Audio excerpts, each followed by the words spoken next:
Clouds TV, empowering lives.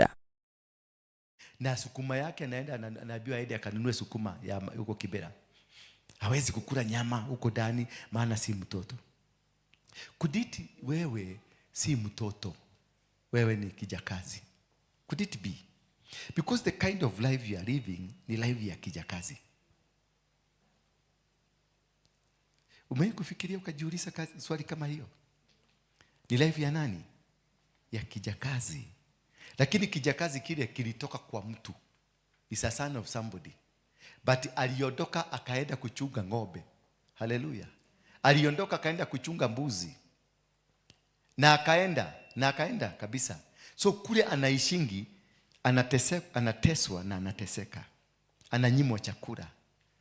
Hallelujah. Anapimiwa chakula. Ile chakula ya umbwa ndio anapatiwa kule. But remember, this son has a father.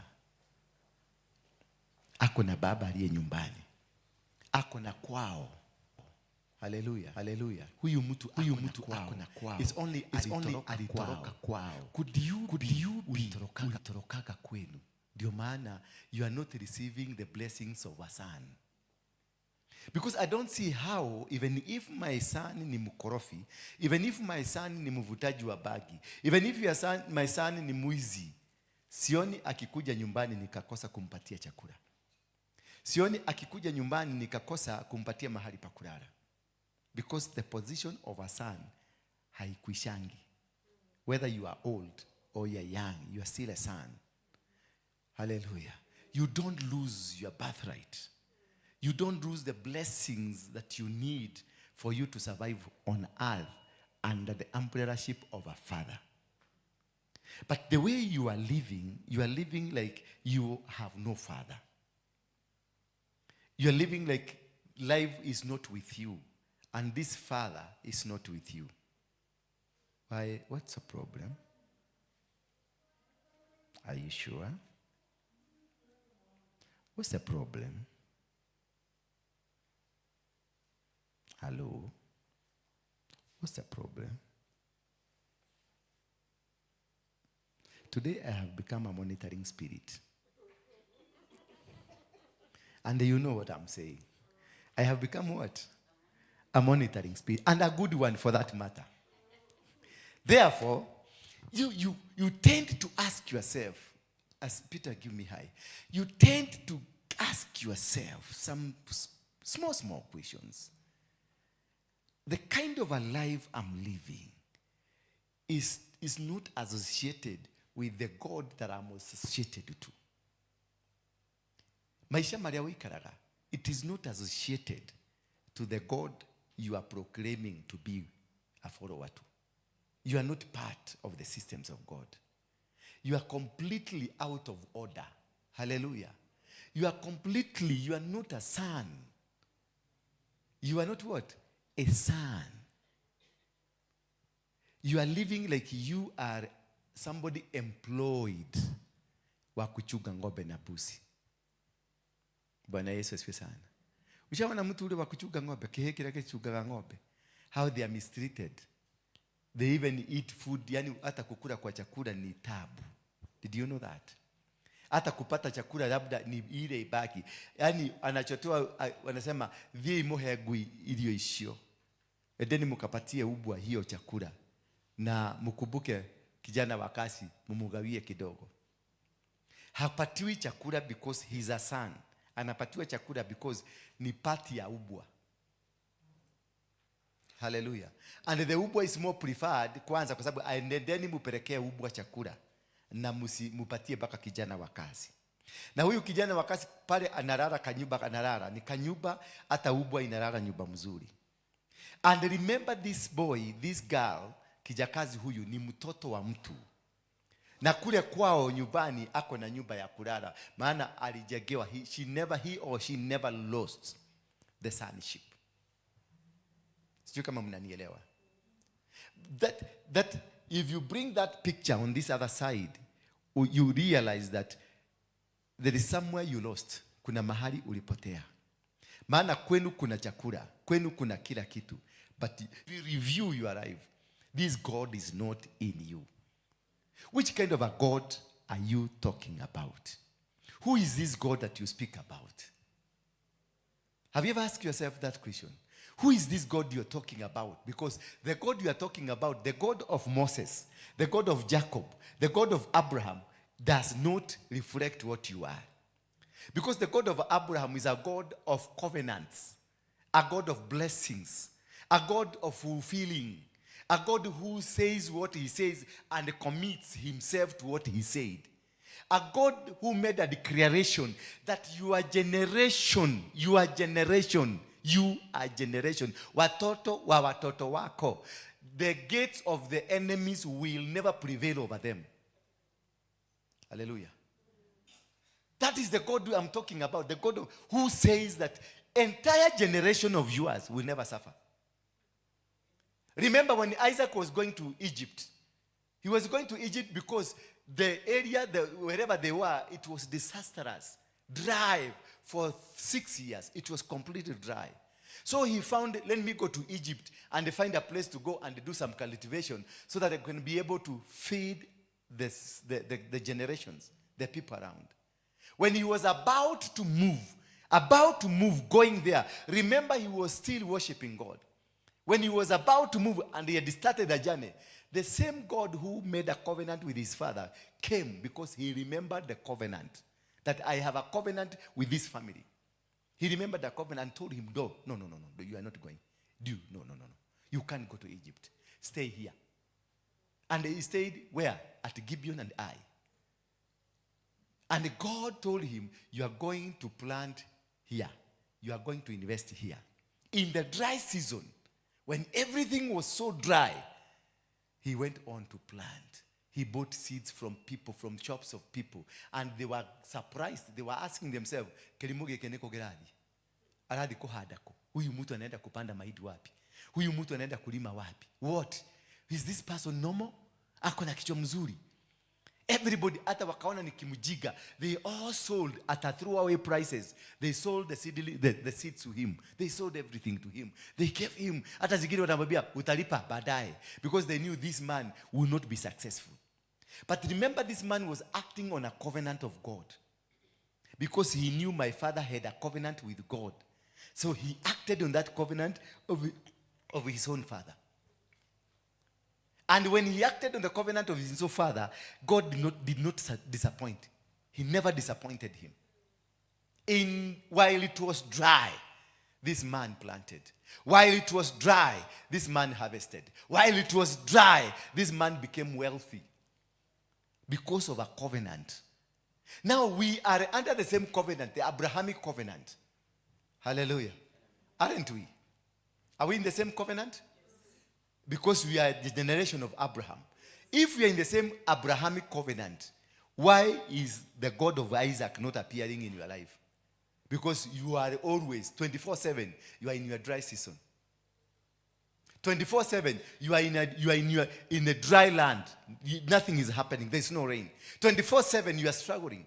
24/7, you are facing challenges. 24/7, you are facing difficulties of your life. Every time I meet you, it's a complaint. Every time I meet you, you are crying. Every time I hear you praying, you are crying. Because challenges are more and more, and they are not ending. What could have happened to you?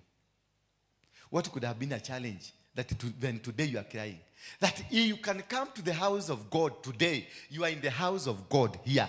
Tuko hapa ku worship, but umebeba gedito iko kwa mfuko. You came just to distract what we are doing. And you call yourself, I belong to the house of Abraham. I belong to the Abrahamic covenant.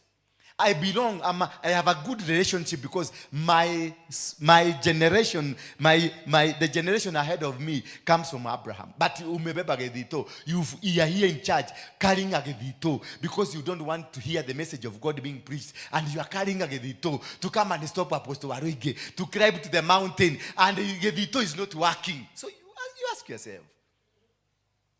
You have tried all these things and they are not working. You have tried all your maneuvers to stop, to piga, kuharibu, and nothing is working. You have tried to do anything possible in your disposal, but nothing is working. What could be the reason? I'm just trying to think loudly. Do we belong to God, the real God? Or are we worshiping a wrong God without knowing? Because if we really worship the true God, the God that I know of Abraham, Isaac never prayed to God. He was going to Egypt because life was so difficult here. But when he was going, God remembered, I have a covenant with this family. He told this family, come back. When Jacob went, he messed up. Jacob messed up with life. One thing, he swindled his brother. And when he went to Laban, he stayed there because of a woman, 7 years. Imagine 7 years staying because of a woman. And you find nobody to tell you that even if you stay here 1,000,000 years waiting for this woman, until the first one goes, this one you cannot take. Nobody. For 7 years in a village, you live in a village, and you find nobody will tell you that secret. You are there blindfolded. But when it came the time for him to get out, the same God came, the God of Abraham, the God of his father came. As he was going, he encountered an angel of God. And they struggled over the night. They fought, they struggled until he was broken, his limb was broken. And when he was broken, the God of his father came and appeared to him. And they told him, what is your name? He said, I'm Jacob. Oh, wow. So you are the one. You are not Esau. Because when he was operating in the land of Laban, he was operating as an Esau because of the birthright that he bought. But when it came to eat, the spirit of Jacob, the spirit of Esau came up. He invested in the Laban house. He was a good investor. He was blessed with investment. He was a talented investor. Then he will work. But the time of eating, the spirit of Esau will come. Because when he bought birthright, he sold birthright because of food. He was turned to be a slave of the stomach. The moment you sell your birthright, because of a particular reason, you became a slave of that. So wherever Jacob went, because he bought the birthright of Esau, he became Esau. The veil he wore is an Esau. But when he was working, he was doing the job, he was investing, he was Jacob. But the point of eating, that which he used as a bargain, as a selling point, when the point of eating, the spirit that he is rises up. There are people here who will work like a donkey. They will invest and they do many things. But the day of wanting to eat, another spirit will come. You will not eat. Why will your God not do that? Because when this Jacob now was ready, after facing the challenges, all the challenges that he faced, God realized now this man has to move out. And when he was moving out, he didn't want this man to move out the same he came in. The God of his father came and he asked him, what is your name? Remember, he had bought the birthright. He was Esau. He had already bought the birthright. So he was no longer Jacob. He was Esau. And God wanted to bless him. And because God wanted to bless him, he will not bless him through the name of Esau. Because God had rejected Esau. So he had to convert him back to what he was so that he can bring the blessings. He asked him, what is your name? Remember, it is God asking through the angel, what is your name? Can the angel locate you, then he fails to know your name? No. But he wanted him to confess, to bring it out from his mouth. He said, I'm Jacob. Oh, you're Jacob. You're not Esau? Then the angel said, I want to change your name now. Because you have now accepted. You have gone back. You have gone back to what originally you were. You cannot be blessed from which is not original. If you change, and that is why I told you about the mountain, how it was changed and given Maasai names. So that when God wants to bless the community, he will not bless the community.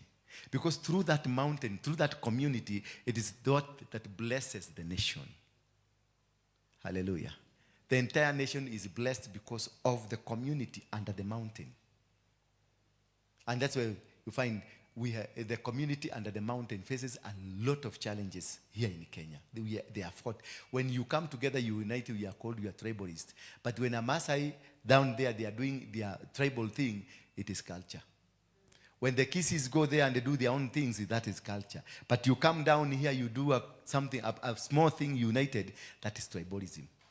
Why? Because there is a change of identity up there. So they will never want you to go back to that identity.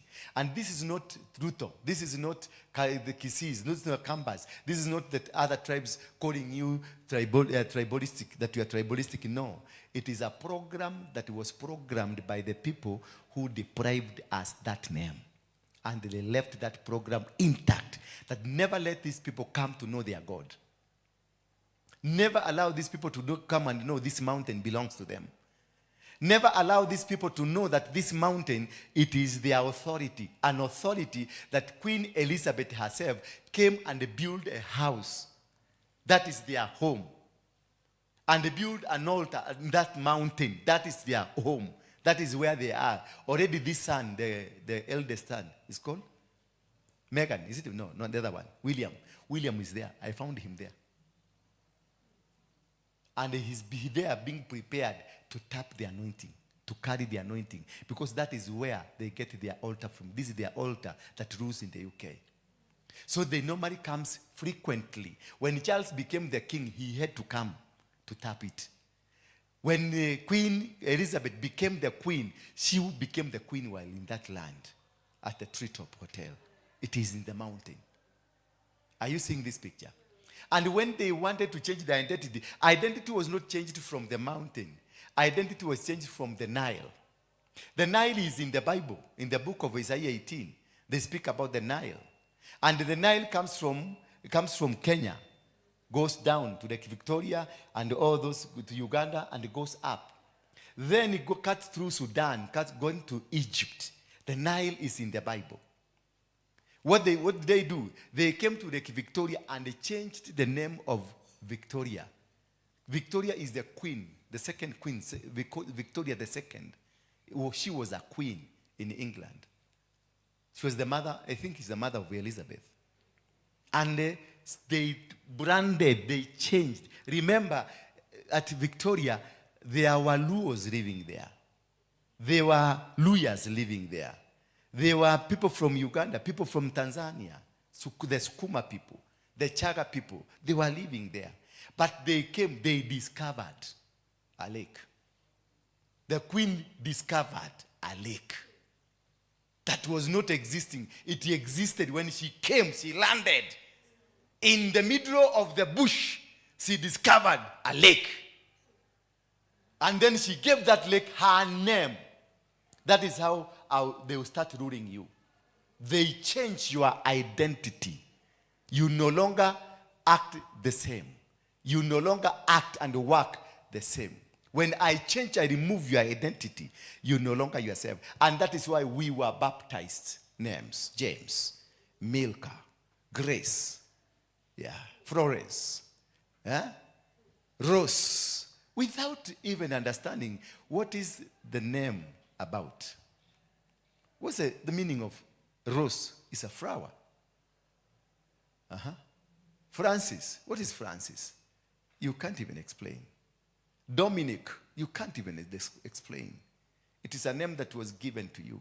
Why did they refuse you to remain? Yes, they baptize you, but remain with your name. Why you go to Middle East where you have the Israelis, they are not called James. They are not called Matthew. Where did we find this name Matthew from? They are not. Even you now go back to the Hebrew, you go to the Greek, you go to all the languages. The name Matthew is not what we are told, Matthew. It's not James, what we are told about James. Jesus is not the name of Jesus. He's called Yeshua. But when it came to us, there is a name that was tagged to us. Then they discovered our lakes. They discovered our rivers. They discovered Mount Kenya.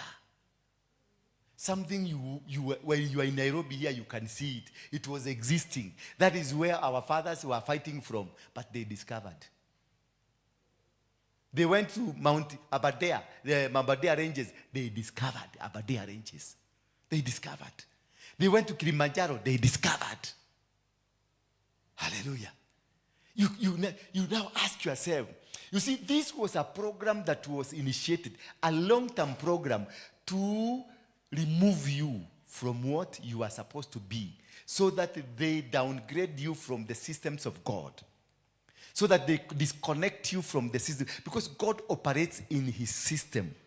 When he blessed Abraham, he said, your generation. Hallelujah. He talked about Abraham, but a generation. So he said, a generation will be blessed because of you. So through that lineage, through that bloodline, that is how Abraham is blessed. Then they came and they told you, these men were white, they were not black. They changed your identity completely. And they said these men were what? They were not men, they were not white, they were not black, they were white. And now they draw this man called what? The devil, Lucifer, is black. But there is a story they forgot to associate with it. Because they said Lucifer was the head of the secretariat of the angels. Hello? But now, because he became bad, they're drawing him as a black man. But the question is, yes, he was the head, and all the other angels are white, are wazungus. At what time did he become black? Because I don't see how a black angel was heading white angels. At what time, at what stage did he change? When he rebelled?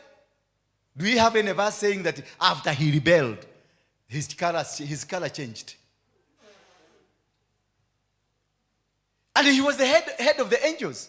At what time did he change? These are pertinent questions that you need to ask and know that these people came and deprived you your birthright. If I want to finish you, I will start with your birthright.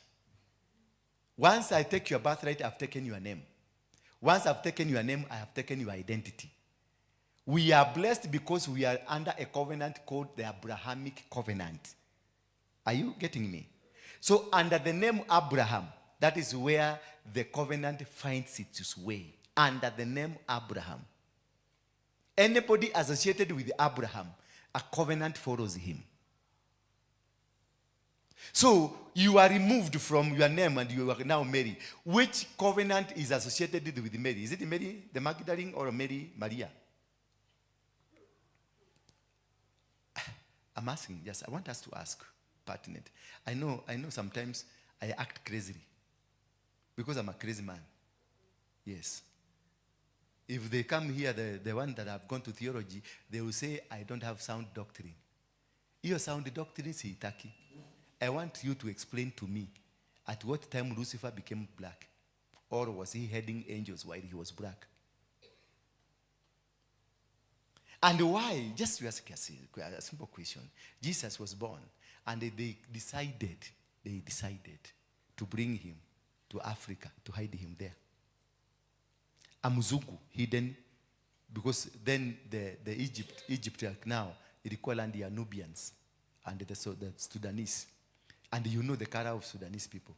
They are black, real black. I don't know whether do you have a black person here? We don't have one. We don't have one. Maybe you look at the cloth. This cloth, they are really black. Then you take a Muzungu to a black people, very black indeed. Hakuna hata chocolate color, very black, that you hide there a Muzungu. How? Is it making sense? It doesn't make sense. Then Moses came to Cush and he married a woman from Cush. Kenya is part of Cush. Ethiopia is part of Cush. Eritrea, all this land is part of Cush. Going down to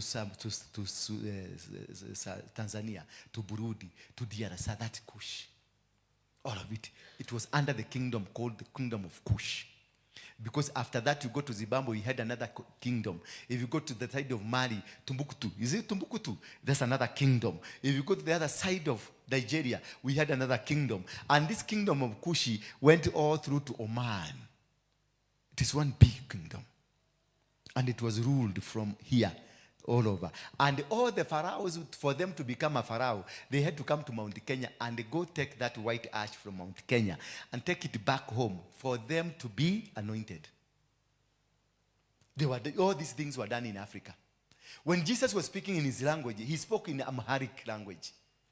Amharic language is the national language of Ethiopia. Did you know that? Yeah? You didn't know. Amharic language is a language from Ethiopia. And that is the language Jesus was speaking. This language is not in the Israel they are talking about. Hallelujah. So I'm just talking. No, I didn't want to go that deep, but I wanted to just show you, why are you poor? Because the Jesus of Africa is not the Jesus of Europe. The Jesus of Europe is rich. Very rich. And they have good temples there.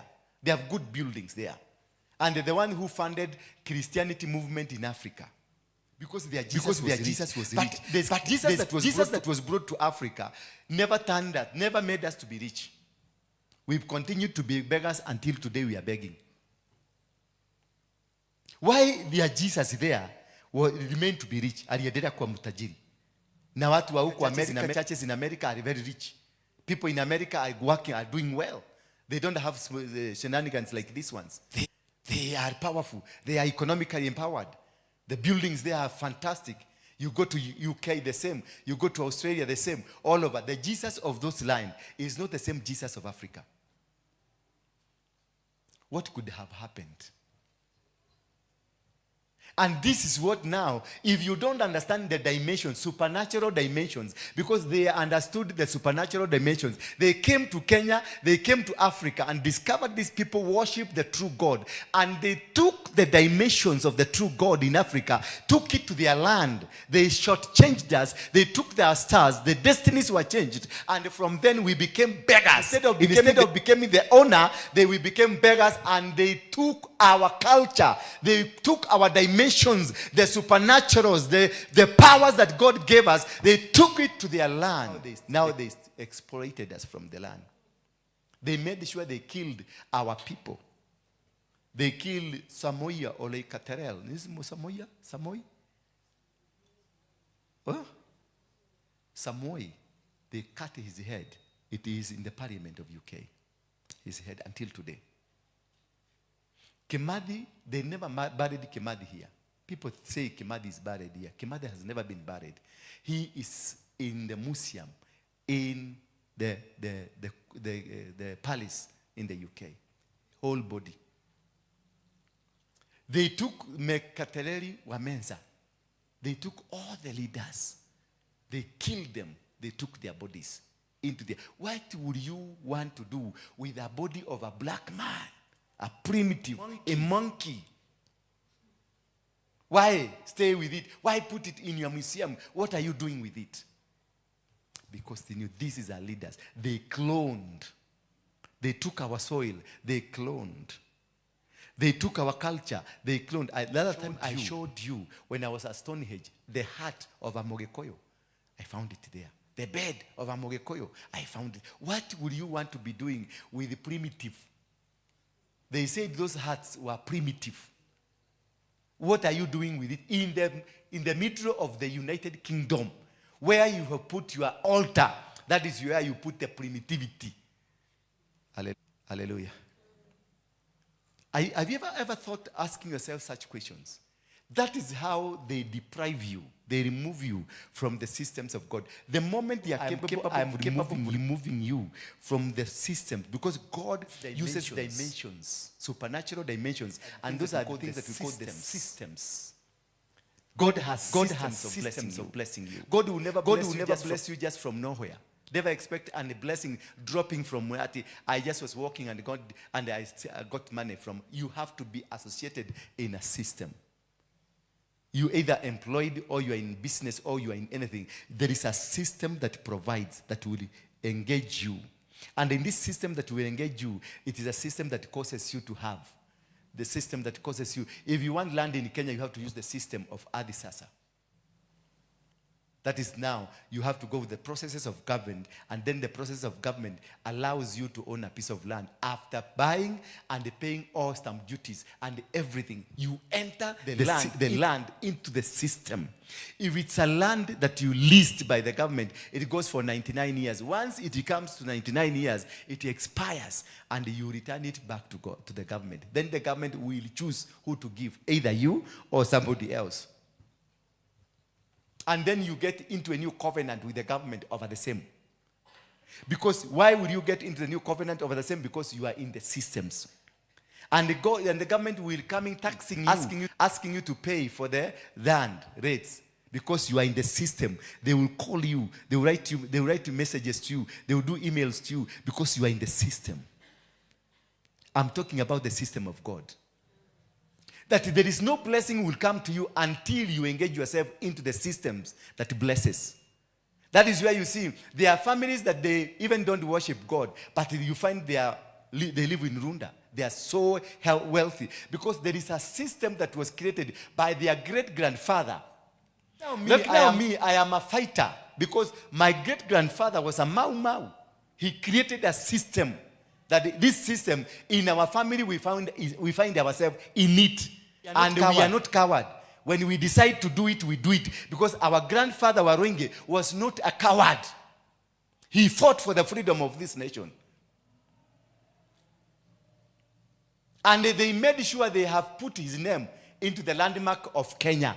And that's where the Somalis in Kenya will never have peace. Because the road they use to torment Kenya is a road named after a person who fought for this nation. They will never have peace in Isili. Margaret, you can walk out there, go and sleep a bit, then come back. This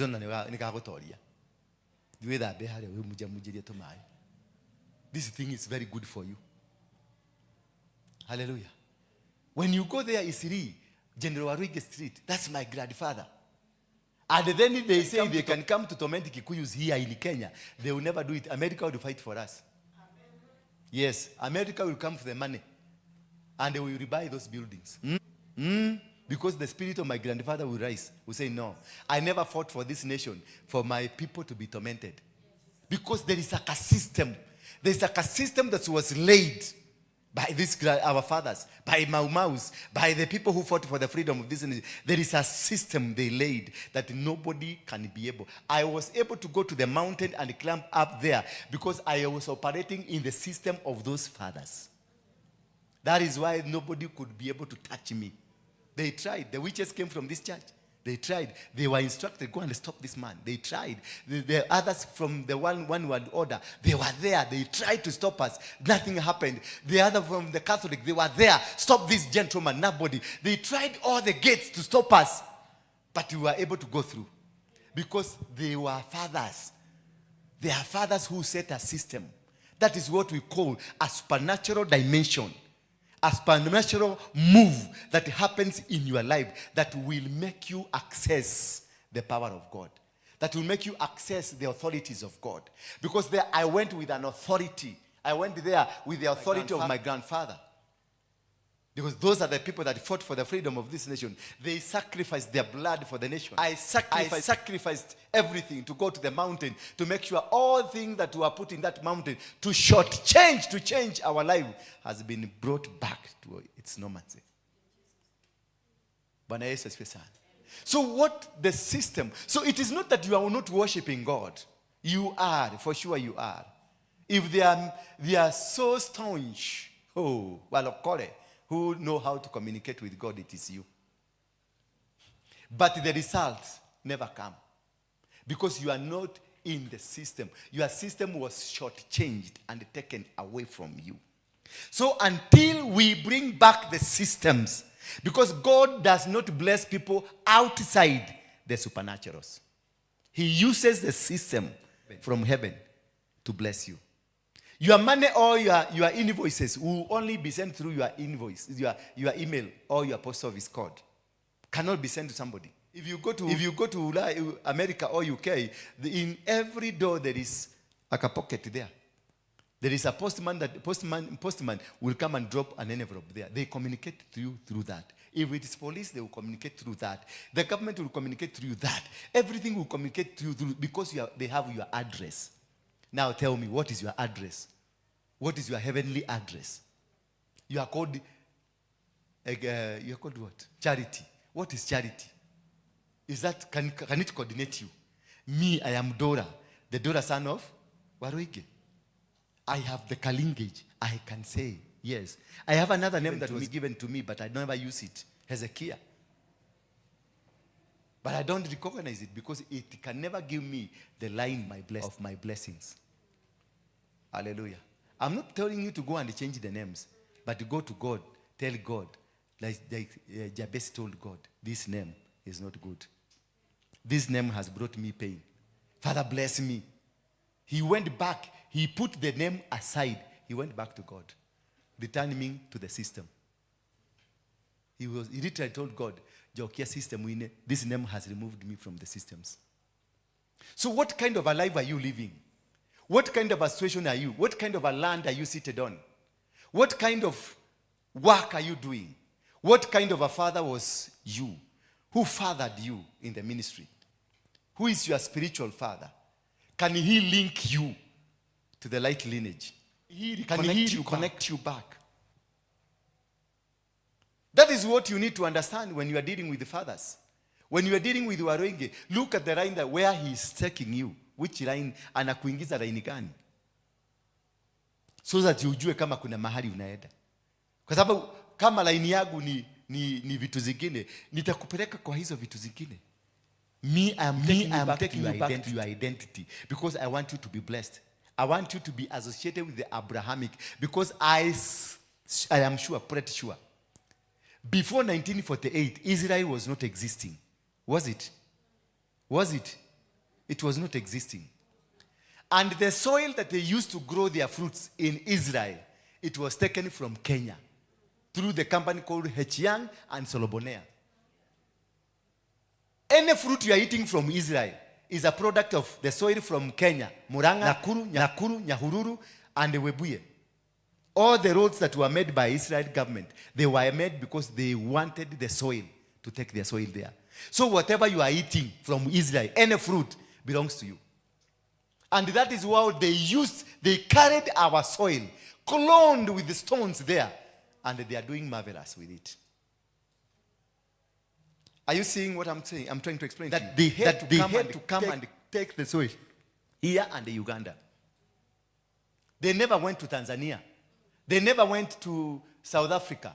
They never went to Zimbabwe. They never went to any other country. South Sudan is a land that has good soil, but they never went for that. They came for Kenyan soil and some parts of Uganda. That is how they take because of Mount Elgon and the Rwenzori. So they took that soil. For you, we thought they are going to dump. Because that is what they told Kenya. They want to go and dump the soil. But they knew they were taking the glory of God. They were taking the power. They were taking the soil. Soil, it is what made you. Soil, it's what cultures you. Soil, it is what that builds you. Soil, it's everything in your life. So they took it. Those people are selling fruit to us, our soil. Because they deprived, they took you. They took everything. And when blended with their culture and with their whatever that they were doing, then it became a blessing. They invoked the Abrahamic blessing because the Abrahamic blessing was picked from here. Are you getting me now? Are you understanding? Until you are able to work on the supernatural. Say supernatural.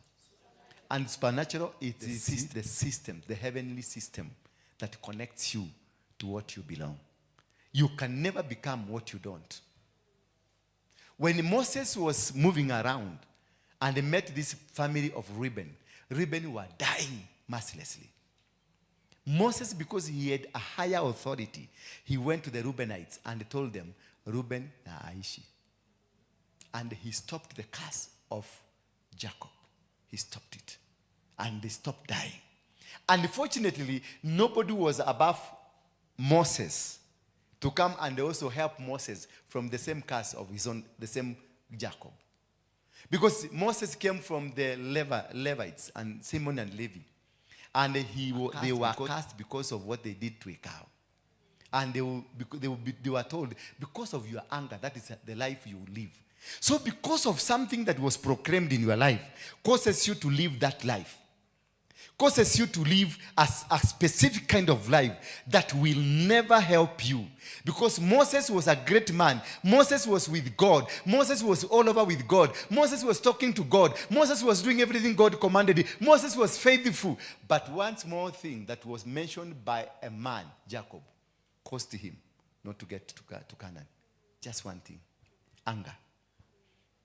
Nobody was there to speak against it over Moses. But he was there to speak against whatever was spoken to the Reubenites. So for you to go back, Moses connected the Reubenites back to the blessings. But nobody was there to connect who?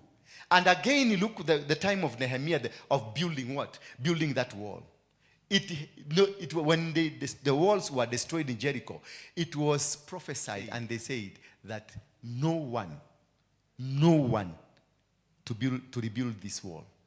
Whoever will attempt to build it, his first son will die. And as he finished the wall, the lastborn will die. It was a system. A system was created and it started working. And they started to build the wall. Is it Nehemiah? He started building a wall. All manner of red flags were raised to him. They were told no. They were even called foxes. They were dismissed in all manner because there is something that was trying to speak to them. The day they started building that wall, the firstborn died. They never even bothered. And the time they finished the wall, the lastborn died. Because a system was initiated in that lineage. And it worked. And it worked because it was prophetically and spiritually instigated. You can never be able to evade that was prophetically and spiritually instigated into you. And that's why for you now to get the blessing, the Abrahamic blessing, for you to be back to the blessings of the land, you have to be reconnected back to the land. And that is why we speak to the soil. You have to be reconnected back to the land because already the land is not of your clan, is not of your association. You are removed from the systems of this blood, the soil. You are no longer acting. You are no longer living in this soil. You are given a new name. You are given a new identity. You are given everything that you are not part of it. So the land, when it speaks, it is told of so and so. The heavens knows you or your angeshi. Then they come looking down. The soil refuses to identify you because they don't know you. You're calling yourself Elizabeth. You are calling yourself Margaret. You are calling yourself Joseph. They look at Joseph from the soil of your land. Joseph is not there. The only report we have our Goi here. We have a Kenyajui here. But Kenyajui is no longer here. Because a veil was put. A veil of Joseph. A veil of Margaret.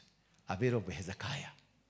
So I am no longer the original person that is supposed to be given the blessings. I am no longer the original person that is supposed to receive a check written Waruinge. Because a check comes from heaven. It is written your original name. Because it is written based on the soil that birthed you. Now the soil has refused, the computers of the soil have refused to identify you. They've tried to locate you. They say, yes, we have Margaret Kamau. Margaret Wagoi Kamau. But the name there I say Wagoi Kamau. So the system will identify Wagoi Kamau, but they discover there is another name here, which deprived you, which removes you from your background. Now they report back, we cannot, because if you miss a letter in your name, just a letter in your name, it's not you. That is not you. If you are called Waruinge, and you put E at the end instead of I, both of them, they sound the same. But this is Waruinge, and this is Waruinge. The computers will not recognize you. They will say, no, this is a different man. So that is how we lost it. We lost the supernatural. That is how we lost the connections, the heavenly connections. We are no longer communicating. I don't see how you'll be listening to me and you can be able to hear a phone. Is it possible? it means that person was not listening to me. Because if you are diverted by a phone, it means you are not connected here. Praise be the name of God. Hallelujah. So for you to get back to the supernatural, you have to identify what could be the cause and how can I go back? Because you need to go back. When God called these people that he used into his service, he called them by their names. If it is Isaiah, he called Isaiah by his name. If it is Jeremiah, he called Jeremiah by his name. Moses was called by his name. God called him. Moses, he said, here I am. He called Jeremiah, Jeremiah, here I am. He called all these men, they were called, and they say, here I am. Tell me what you want. Then Isaiah will say, use me. Here I am ready to be used. For Jacob to be blessed, to be made, to be called Israel, because he was carrying the seed, his name, an angel had to be sent right from heaven to come and do the job. Change this man from this name, Jacob. An authority from heaven had to come to tell this man, now you are no longer the name that we were given. Now, the heaven is giving you a new name, and your new name will be Israel. And Israel, this is the blessing you are going to carry. Because now, you are no longer the person who is a swindler. Are you getting me? When I say once the heavens identifies you, you are carrying a name that is carrying a curse. You will never receive the blessings. In the book of Ezekiel, chapter number 16, the Bible says, and son of man, tell Jerusalem things that are abomination to them. Ambia Jerusalem mambo yake yaliyo chukizo. Now then he was told, your birth and your nativity. Your birth and of your nativity is the land of Canaan. Your birth and nativity is the land. Meaning the land Canaan is causing the problem. The name Canaan, which is the name of the land you are sitting on, is the problem you are facing. So, when I went back to investigate what is in the name of Canaan, Canaan I discovered is the son of Ham. The son of Ham, Ham was cast. Why? Because Ham saw the nakedness of his father. Ham was never cast. Did you know that? If you read your Bible correctly, Ham was never cast. The curse went straight to the son. Straight to the son. It was never cast, Ham was never cast first. It went straight to the son. And now this son is the owner of the land where Jerusalem was built. So the Bible says, your nativity, your birth and nativity is of the land of Canaan. So your major problem, what you are facing today, you are facing it because you are associated with a name that is cast. So wrong companies, the people you walk around with yourself, the wrong people that you have in your life will cause you to stagnate, will cause you to face challenges. Identify the people that you call your friends, the person you call your husband, the person you call your wife, the person you call your pastor, the person you call an apostle that you are sitting under. Just Google them first to understand whether they will be carrying something that can hinder you. And they say, thus says the Lord God and Jerusalem, the birth and thy nativity is of the land of Canaan. So this woman you took as your wife, umemuoa, ametoka wapi? You need to know their land, whether there is a curse in their family. You need to know this man you married that your husband, I got a husband. You need to know this husband. What is in their land? Ametoka kwa kilani gani? Ametoka kwa familia gani? What is their bloodline? Husband.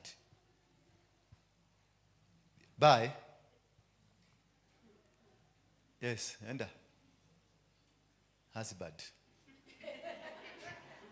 Tumeguza husband.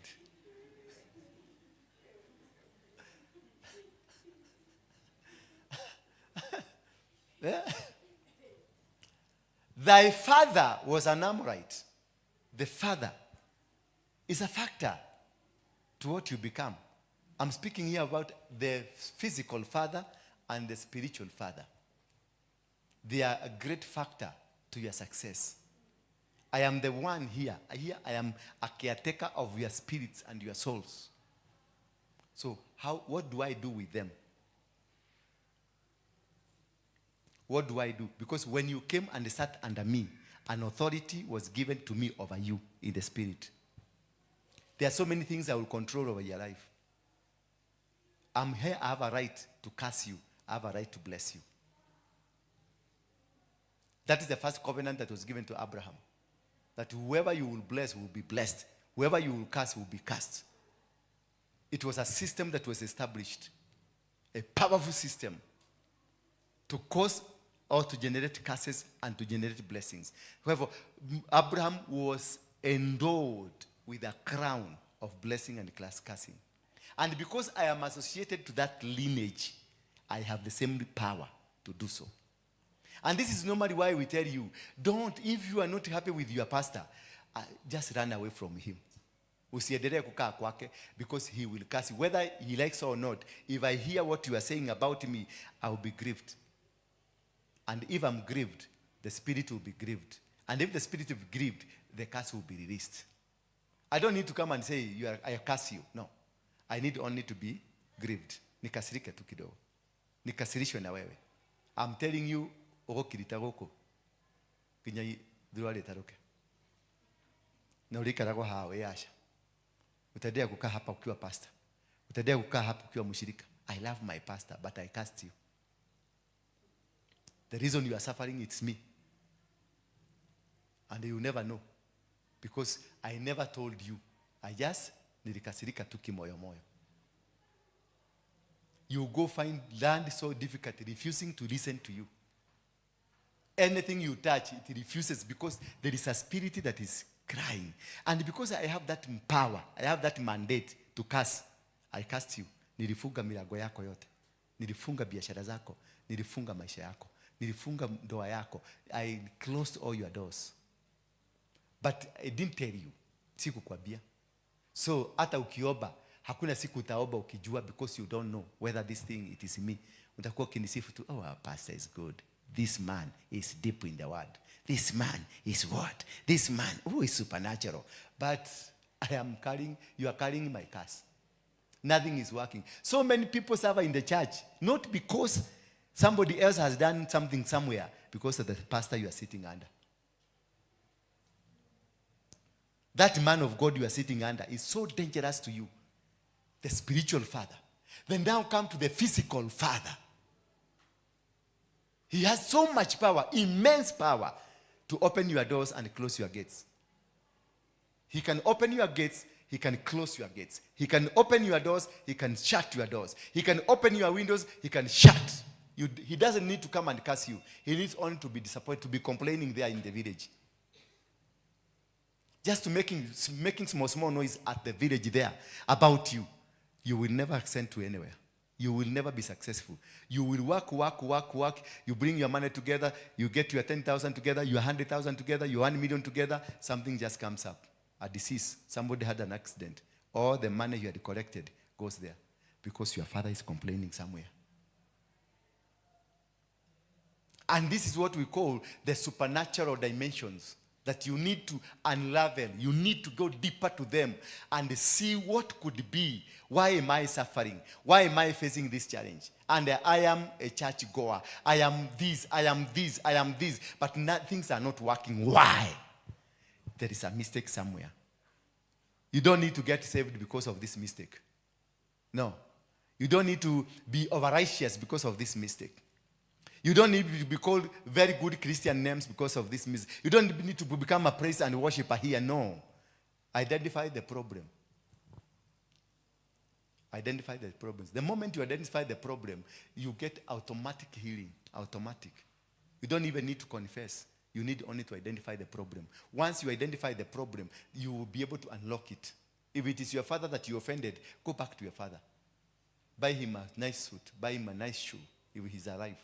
If he's not alive, look at a person who is named after him. Go and buy something. What you could do to the father, do it to that man that is called after him. Go and bless him. Go and tell him. Reveal yourself. Tell him, this is what I did. My father was not happy with me. My father was disappointed. He did this. And now I have come, please. And that is like a small boy, a small girl like this one, a small one. You go and say sorry to them. Then he will be told what to say. I have forgiven you. Then your life will work out. No prayers. No. Making things right. The supernatural dimensions. That is all what you need to understand. You offended your mother. Go back to your mother. Go kneel. When those people that we went with them at home. You remember that day? That Sunday? It was 20th of December with Bishop Harrison. We all, the family, knelt before our mother. And I told my mother all the things I did. Because there were so many. For me, there were so many. Even taking her to prisons to come and remove me from prison, that was wrong. Coming from one prison to another prison looking for me, that was wrong. Becoming a chonkora, that was wrong. Because they had money. They never they didn't deny me money. I was still their child. But I became a chokora. Niliwaibisha. That was wrong. I stayed in Nairobi for 5 years without going home. That was wrong. I never supported at one time. Those 5 years, I never supported my mother at home. Maybe at a time she went hungry and she knew I have a son. That was wrong. So I had to go down on my knee, knelt before her, and confessed all things that I knew they were wrong. Then I asked her, could you be having any other one that I have not mentioned? She said yes. There is a day she beat me thoroughly. Na nikachukua chuma nikamkimbisa nayo. Alinipiga, alinichapa, dalikihekere mi. Iwa kihekere mi. That you stop me from doing this. I'll stop 1 minute. Ukiangalia kando, you find me there doing the same thing. And beating everybody around me. And I would even urinate on food. So sometimes they became fed up with me. She beat me thoroughly. And nikasikia sana kukufa. Ile taribu ya kufurisa moto nikachukua. Nikamwambia nitakugonga. She reminded me. Sikuwa nakumbuka. She reminded me. I said sorry. Then I gave her a sacrifice. She blessed me. 5 months later, she goes, I am a blessed man. And she didn't go home with anything in our family. She have nobody that you can say, my mother cast us. My mother didn't. She blessed everyone. I paid the price. I took Harrison there. Then I gave a sacrifice of 500,000 shillings. And the goats. Just to make sure our family, my mother, because we could see Dalili, I said, this woman is going. So I decided myself, I must bring a high priest in our family. Because my mother was a high priest in her own measure. When she died with another 25 people around Pale, Nyumbani. We buried 25 people. We had to call the pastors to come and now stop. We say, no, stop. This is Mame Sasa. Because she was a queen. She was a Mau Mau leader. She was in the committee for 7 years because she was arrested with guns. Remember, I was the keeper of guns in Ndura. She was taken to committee, Burokodi Rumu na Badateit. And when I was arrested, I was taken to committee, Burokodi Rumu na Badateit. You can see now the altar form of relationship. The covenant that she had is the same covenant I had. So for me, I had to bring a high priest in our compound, in our soil, not in the church, in our soil. We kneel down on that soil. Then she will speak the word of releasing us. And after that, God took her. She went clean. She left us clean. Are you getting me? So these are what we call the supernatural dimension. If you have ever offended your father, has ever been a bit hasty on you, you will never see the light of the day. You will struggle. If your mother did so, or you did that to your mother, you will never see the light of the day. You will struggle in Nairobi. You'll be getting a lot of money but not helping anything. You'll be getting a nice man. When he's about to marry you, the man disappears and you keep asking yourself, where did this man go? You will start a ministry like this one, but you will struggle. You will complete it up until you close it down. Even getting 5 people will be a problem. Until there are things that have to be unlocked. The supernatural dimensions have to be unblocked from your home. Again, you have to monitor well. What kind of people are you moving around? There is a woman, you just connect to her and things start collapsing. There is a man, you just connect with that man and things start collapsing. He's a good man. He provides. He gives everything. But nothing is working. He will give you $1 million to go and start a business. But within 5 months, the business is down. Because this man is carrying a curse. This woman is carrying a curse. There is a man of God you come and sit under. No success, no movement, no growth, no testimony that is associated with him. Nothing is working. You just blocked in everything. Hello? The monitoring spirit is still monitoring you. Can you walk out a bit? Just walk out a bit and come.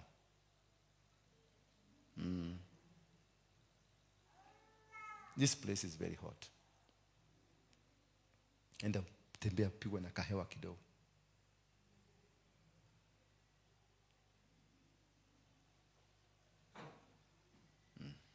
Kudogodone kahewa kanini. Alafu ukipata tumaji tu kukunywa umeze.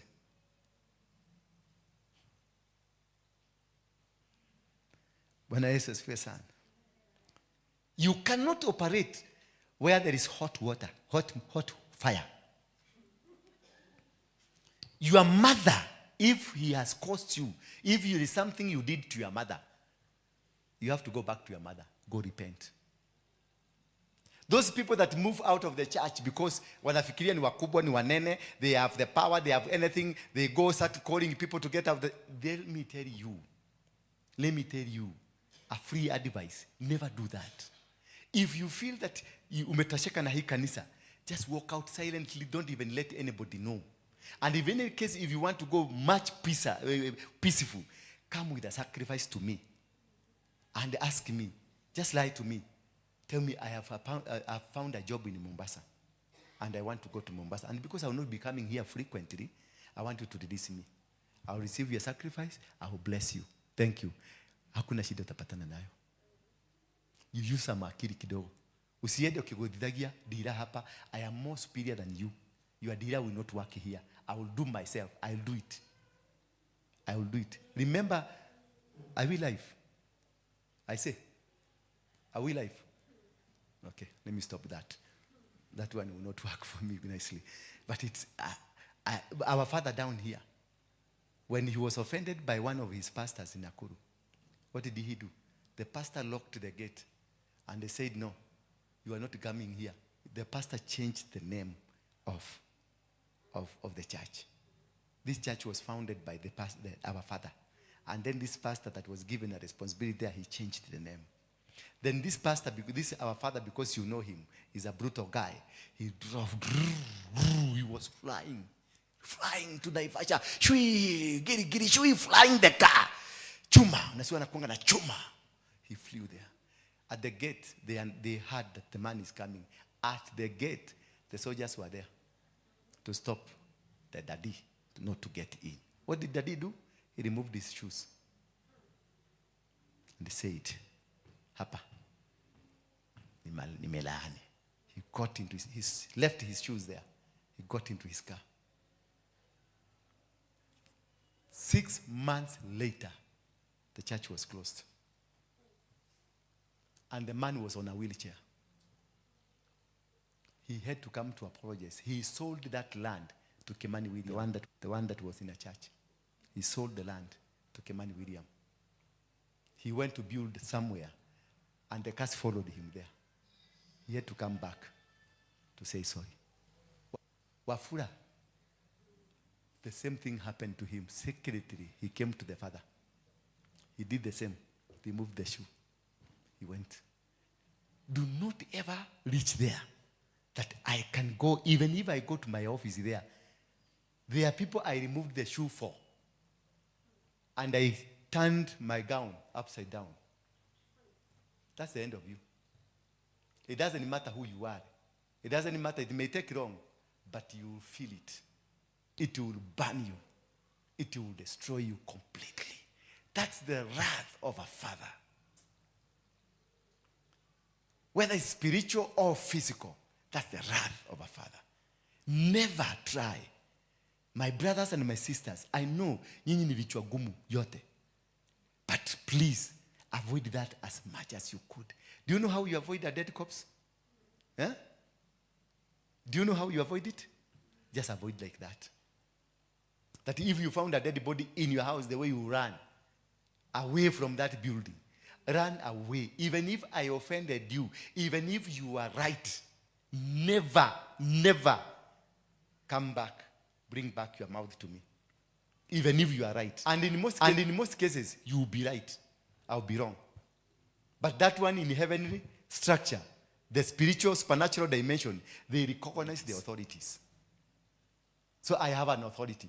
So it is me who will be recognized first. My grievances will be heard. What I will do to you will be listened first before we go to the judgment. And by the time we go to the judgment, because you didn't know what I did, so you will never present your case to the court of heaven. Meaning, utaikufugwa na utakuwa umekubali kufugwa. And that is the end of you. Ministries here are, kuna ministries zimefugwa za watu. Kuna watu wamefungiwa ministry zao in various places they went. Kuna watu wamefungiwa biashara zao in various places they went. Kuna watu ndoa zao zilifungwa in various places they went. Do you see that man who married you? If he akama alikasirika na wewe, he is a man, you are umeokoka. Kwa maana sisi wa mama tumeokoka. Mututaka ngoma icio. Tigana ngoma iyo. Na konywa iyo ikonywa. That man is still superior. Whether you go to church, whether you are a bishop or an apostle and you are a woman and you are under a man, this man is still superior to you. He has a spiritual authority over you. He will do something that will destroy your life. Akiwa na makazi, jaribu sana, bembeleza tu yeye. Muachane kwa usalama. Bembeleza tu yeye. You will never see the light of the day. Sasa kutana na mtu kama Ndura, ambaye anajua hata kuopa, anajua kupresent the case in the court of heaven. Now what will happen? Because me, I will just do it. Now kuligitheria dira. And I go. I will walk. I will go to the mountain and remove my shoe. Nidugwe na miba kule na mawe ziminiduge. Damu yangu imwagike huko.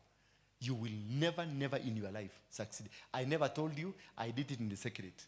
Haukujua. Now, how will you untie yourself? You will never be able to untie yourself. Be peaceful with everybody. Find peace always. Find peace. Whether you are wrong, whether you are right, just find peace. Even if you are offended, just find peace. Say sorry. Just blame yourself. Just say sorry.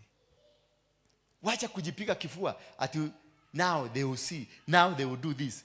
I will switch you off here. Nikiwa hapa. Hapa. Nimeshika hii microphone. I will switch you. I have the authority. Na hautajua. Mimi nitanena huko kindani. Nimekuswitch off. Because you are trying to sabotage watu wasiende kwa mlima. You are trying to sabotage watu wasifanye kitu. You are trying to sabotage the church. You are trying to sabotage the system. You are trying to sabotage he. You are trying to do this. I will just switch you off. Nikiwa hapa tu. Because hapa nikiwa, I'm not a human being. I'm a supernatural. Nikiwa. I am not the man you know. Ule mnakutana pale kwa ofisi tunacheka na kuhagi. Hapa. This is not the same man here. This can burn you completely. And this is what we call the supernaturals that you need to understand.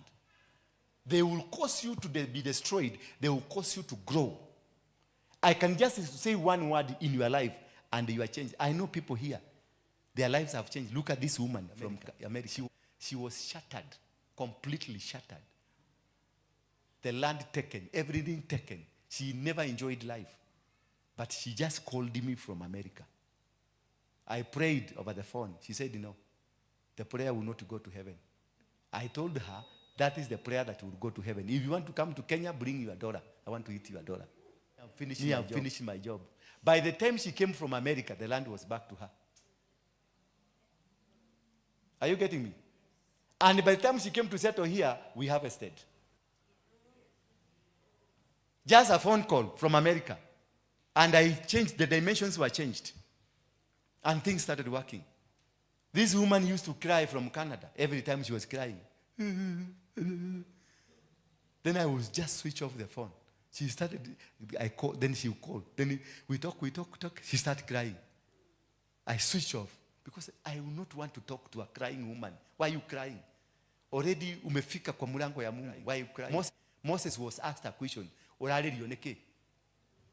God hates people who cry. Don't cry when you are communicating. Just present your case before the court of heaven. Just present it. Be comfortable. Relax and present it. Don't cry. Don't be emotional. Nothing. It won't work. Moses tried to do so. He was almost slapped by God. And I remember those are things that were piled up, and he was unable to go to Canaan. Because those small, he was told to just not to hit the water. He was told to point at the water. But because he was disappointed. That's an God akaandika hiyo. He went again. He dropped the tablet. The small mistakes he was doing, they were all indicated. Then when it came the crucial time, the doors were closed. And because there was nobody to come out of it, the doors were closed. Despite walking with God, despite being that man who is mundu kumuna God. Are you listening? Are we together? So my brothers and my sisters, there are things that you need to be careful this year, and you will see what God will do in your life. You are not bewitched. You are not bewitched, but you tried to bewitch people. You are not that bad, but there is something that hinders you, and it is connected heavenly. That is the problem you are facing, a disaster after disaster, a misfortune after misfortune. That when you think that now you are settled, something just crops up and you are haraganiod. You wait, nothing is working. You try this, nothing is working. You go this way, nothing is working. You move this way, nothing is working. Nothing works in your life. Why? There is a tag, a small tag somewhere. And that is knowing the dimensions of the supernatural. The moment you know that, you are relieved. You are free. Hallelujah. Bye-bye. I'm finished. So, let us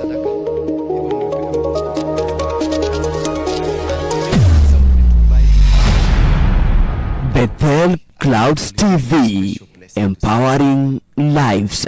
So you give your sadaka here, don't subdivide.